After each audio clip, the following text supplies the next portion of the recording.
All right, a very good morning to you all, our highly esteemed audience out there. And it's good to have you on the May edition of our monthly flagship program, Guest of the Month.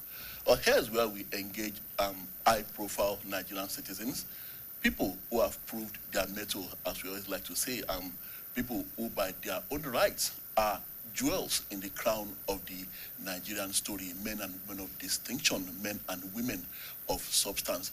And we engage them and they share with us their thoughts. They share with us their life story, their odyssey within the Nigerian story. And that is what we do on Guest of the Month. My name is Tola Teriba, one of the anchors on the program. And of course, I have with me my co-anchor, Bola Aboduri.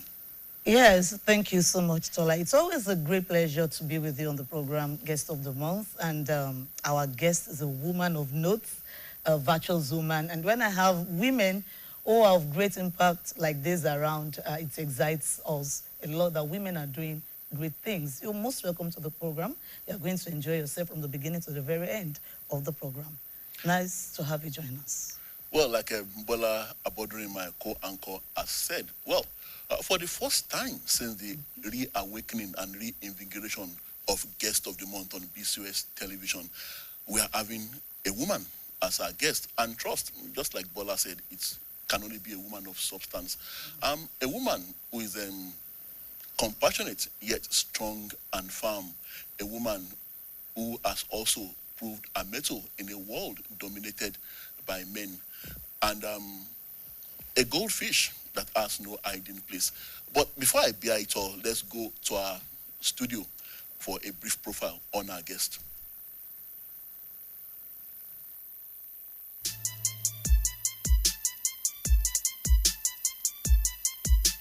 Mrs. Olubumi Olufunke MNI was born on 31st May 1966 to the family of late Chief Joshua Adedeji and late Chief Mrs. Rachel Jolade Ogunkeyede, married to engineer Taiwo Oni of Olomero Village, Lagilu local government area of Oyo State. She had her secondary school education at Raymond Secondary School, Shagamu, from 1977 to 1979, and Olivet Baptist High School, Oyo, between 1979 and 1982.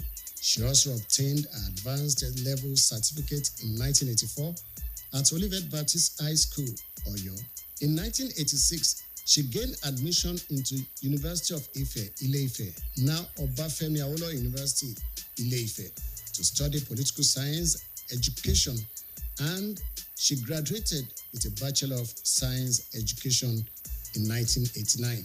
She went further to obtain a Master of Science in Political Science Public Administration from the University of Ibadan in 1991 and returned to her alma mater, Obafemi Awolowo University, Ile-Ife, in 2004, where she obtained another Master of Public Administration in 2006. Mrs. Olubumi Olufunke Oni, MNI, MCIPM, joined the Civil Service of Oyo State as an Information Officer 2 in 1992, where she served meritoriously and was recognized with an award within a short stint in the Ministry of Information. She anchored enlightenment programs on the Broadcasting Corporation of Oyo State, BCOS, and Nigerian Television Authority, NTA, during the period. However, in 1995, she had a conversion from an information officer to the administrative officer's cadre in the State Civil Service as a senior administrative officer. She thereafter traversed several ministries, departments, and agencies and rose to the position of a director in 2013. In 2017, she was posted to the Oyo State Teaching Service Commission as a coordinating director, where she assisted immensely to reform the commission. She was thereafter appointed by Engineer Seyi Makinde as a permanent secretary in the Civil Service of Oyo State in August 2019. Upon her appointment, she was posted to the governor's office as permanent secretary, cabinet and special services, a position she held till her present appointment as the head of service on 9th May 2023. Mrs. Olubumi Olufunke Oni was nominated by Engineer Seyi Makinde to be a participant at the annual 10-month senior executive course at the National Institute for Policy and Strategic Studies, NIPSS, Kuru, Plateau State. She had an excellent performance during the course and was admitted as a member of the National Institute, MNI. She has served as secretary and chairman of various committees within the service, and she's a member of the Senior Management Staff Committee for Promotion, Discipline, and other personnel matters. She has also attended several local and international training programs and has won numerous awards. She is a Justice of Peace and she belongs to several professional and religious bodies. Mrs. Olubumi Olufunke Oni, MNI, is happily married and the union is blessed with wonderful children.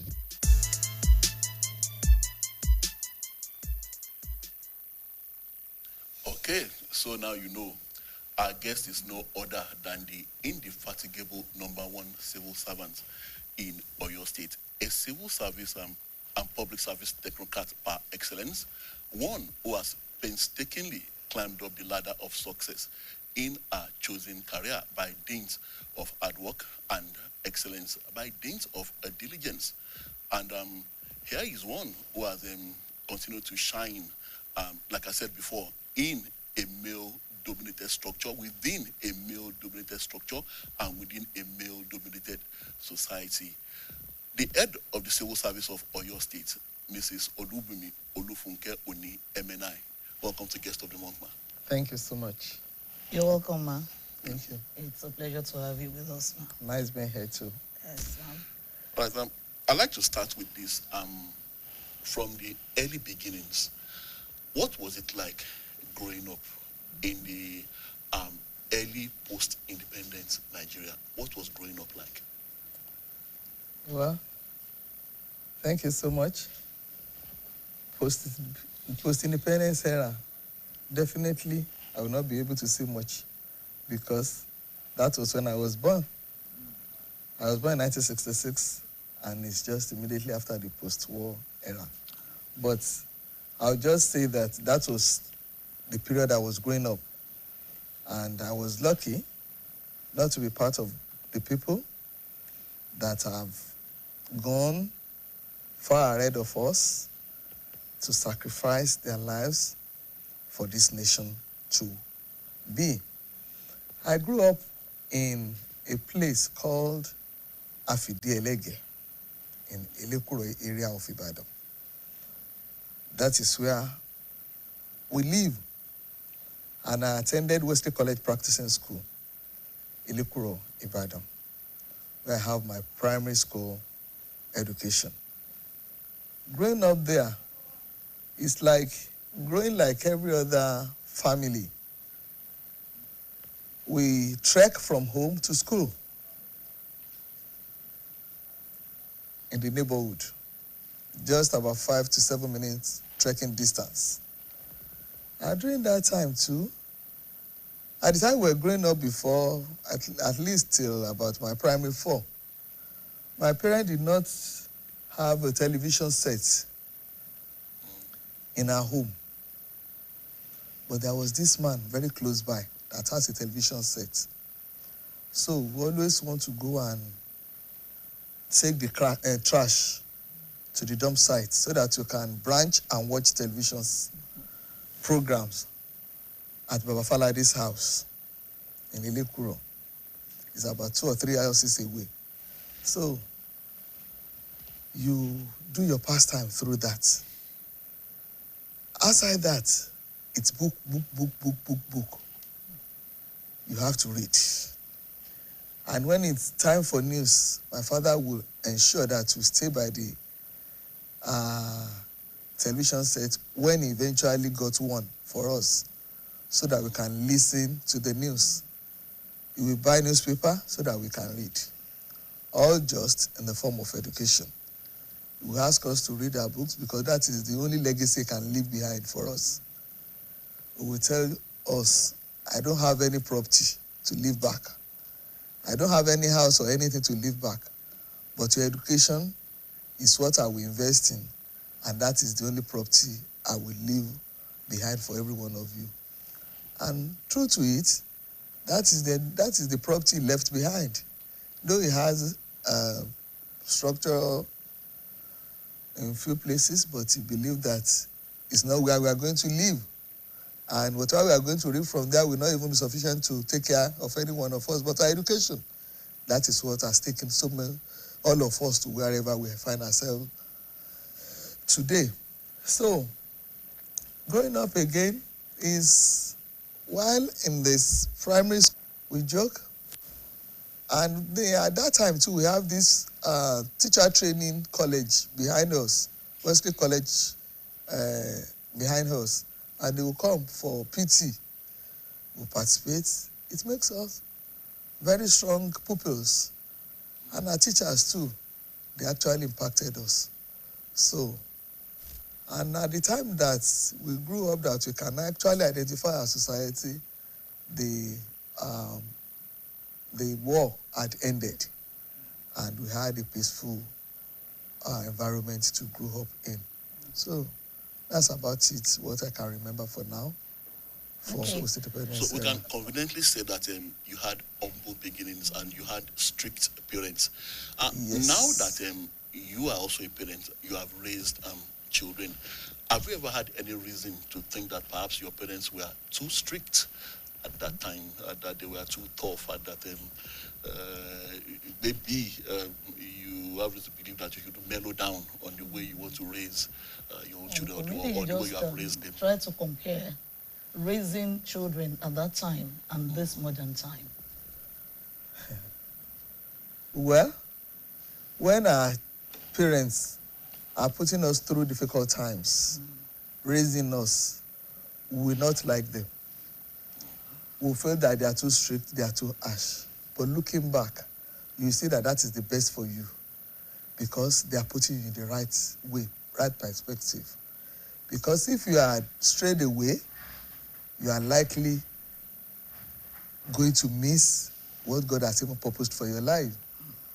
So if I compare it with the current training that I give to my kids, I don't see the difference, because I believe in that, so I continued. While we were growing up, we had cane. My father will put that cane aside and will tell you that this cane should not move from this place. And he will always say, Kirio, this cane should not move. Oh. So we always call any cane we see as Kiri. When he went for ANCOPS meeting, at a time, he bought Koboko and brought it home. All in a bid to instill fear in us. And I can conveniently say that my father never beat me all through his life. I enjoyed that, but my siblings did not escape one or two times. And training my own kids now too, I do the same. I instill fear in them. And sometimes when it requires me to beat, I do. You know, we are lucky. We have that laxity, that opportunity to train our children in that manner here, unlike other climes. But it depends on your environment. But in my environment, I encourage, I give cane where needed. And there was this girl of mine. I heard that they should drink pap that day. And she said she's not taking pap. And I said, when I was growing up, my mother would tell me, you eat what I give you. That is what I can afford to give you. So I told her, you are not going to eat any other thing aside that pap. Until you eat that pap, throughout today, you are not going to eat anything. And that was how it was that day. And she just reminded me about 2 or 3 days ago. So you can see that people put things aside, but she knew that it means that what you have, some people do not even have that pap. So when I give you that, appreciate it, take it, and definitely you get another one in the afternoon, or you take some of it just to appreciate the effort that I've put into it. So that is how I train. Another son of mine said, they asked him, how is it like mommy's handling of he said, mommy sees my phone. Why? She said, I should go and read my book. And I said, you have to read your books, because it is what I did, what I read, that puts me where I am. So if you don't read your book now, there's no way you are going to have that grace to be whoever you want to be. There was no phone then, but there was TV. There was no phone there, but there was novels. But we were not distracted with such. You know when you are to watch TV, you know when you are to read your books, you know when you are to read novels. You can read novels during holidays, not during academic period. So it's good to let our children know why we are punishing them if we have to do that. And so I believe that I'm translating what my mother taught me into my own home, and it's still working. The only thing is that let them know why you are doing it for them. You mentioned distraction, and there were novels in those days. There was TV, and yet there was no distraction as such, because you set your priorities right. So many years down the line, what has gone wrong? Why is the social media and the internet such distractions today, especially when it has to do with young people? Well, social media has two sides. It has its good side and it has its bad side. So it depends on how you want to train your child. It depends on how you want to put them through. But the problem we have most times is that we are not even there to correct them. We are not even there to put them through.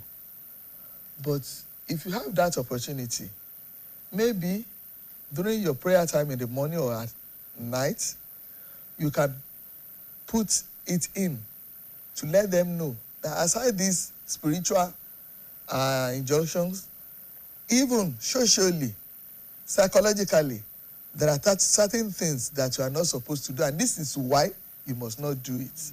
The social media thing, look at what is good there and forget about it. For example, while we were growing up, and we were together with my mother in the sitting room watching TV, if there's anything that is volatile or something criminal, my mother would say, "Ekwa television here for me. Put it off, put it off." And it is after that, about 3 or 5 minutes thereafter, she can ask you to put it on again. By that time, they would have completed the area that is a little bit volatile. So what we need to do is to let our children, it depends on how you bring up your children. Ensure that while they are growing up, you let them understand why you are doing some things for them, because they will see you as a strict person. But later in life, they will realize why you are asking them to do all that. They will realize it. The distraction is because children of these days, that is this, what some people will say. But why are you allowing your own children to be that of Omotayembi Layempo? I have 1 or 2 of my children that wanted to get distracted, and I knew how I stylishly brought them back. And to God be the glory. Today, they are better. Even while growing up, there was one of my brothers that wanted to join a group that is not actually focused. I knew how I joined hands with my parents to bring him back into line. And today, he's doing well. And he's always saying, "Auntie, thank you for that period." That's a very good one. If one is good as a parent, you've been able to raise your children very well. But the society these children will still come back to. We have some children that are not well trained. How then do we ensure that we have a virile society that is free of crime or that is free of anything evil or bad? We cannot have one that is free, totally free. Okay. But we can have one that could be a little bit sane. We need to talk to our parents again and our teachers. Our teachers in school should ensure that they have time. You know, in those days, we have these social nights, social weekends. Yeah. We should encourage that. If we don't have if we don't have boarding houses, we can have literary and debating society in the afternoon, maybe possibly on Fridays. And during that time, we can encourage them as spiritual fathers, wherever they either in any religion, should also set out time to encourage them to do what is right and why they should not do what is wrong. Why we should keep this environment clean, better.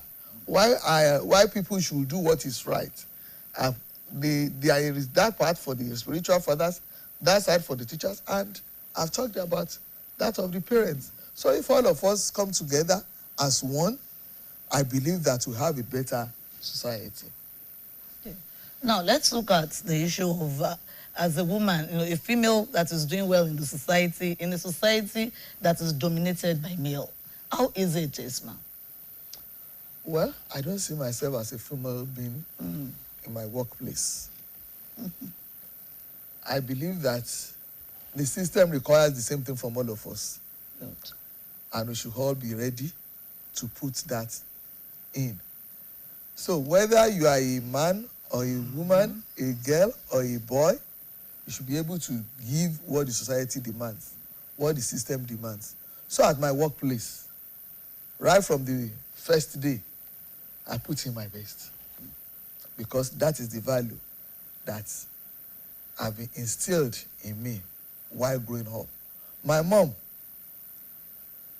she had no car. It is from the veranda that she'll be calling taxi on the road, so that immediately she gets there, she will get that taxi. Shanga, shanga, shanga. Ashogo, ashogo, ashogo, calling taxi from the veranda in the building because she doesn't want to be late to school. As a teacher, she was a primary school teacher. She will be running to the road. She will tell you that her name should be between 1 and 5 maximum. That she doesn't want to be late. That she doesn't want her name to be part of the one that they will rule and will be below. So that is the value that has been given to us. And writing of our lesson note and all that. So we have seen how our parents were educated. So we had no choice than to put in all our best. And this has actually helped. This has actually worked. Because when you do your best, your supervisors will like you. They will give you assignments. They will send you to places. And that's actually found me out. Because when I got to Ministry of Information, I wasn't trained in the act of broadcasting or journalism. But when I got there, I put my mind to being trained as one. And within few months, I was asked to do presenter, to be the presenter for the Spotlight and Insight state government program, current affairs program. I even got an award within the period that I was at Ministry of Information. If I have not been putting myself into the job, they wouldn't have identified that. So, being a male or a female in a workplace actually does not really matter. It depends on what do you want to put in. Put your best and you will see that you will not be rubbished. Well, in all these, you have never had to face the challenge of gender discrimination at the workplace. Never. In fact, I'm usually being preferred even above male. Most times, Olubumi, come and do this. Olubumi, do this. And there are men there. So I've never been discriminated against working all through my working years. Well, I don't know if you had more of a male or female bosses. And why do I say this? People often say that in this part of the world that women are their own problem. That the average woman would not want a woman to be our boss. They say, I will be a man, I will be a man, and I've heard this a lot. So, what do you think when you hear your fellow women say this, that they would like to have a female boss because women are their own problem? Well, I have just, growing up, I know that I have bosses that are women, and I've never had any problem with them. The question you should ask such people is that, what is it that the woman have asked you to do and you did not do? Maybe they give you an assignment and you did not do it, all because you say, oh, Jebobirini. Some people do that. As a woman, how would a woman be giving me instruction? And the woman will also want her instruction to be carried out.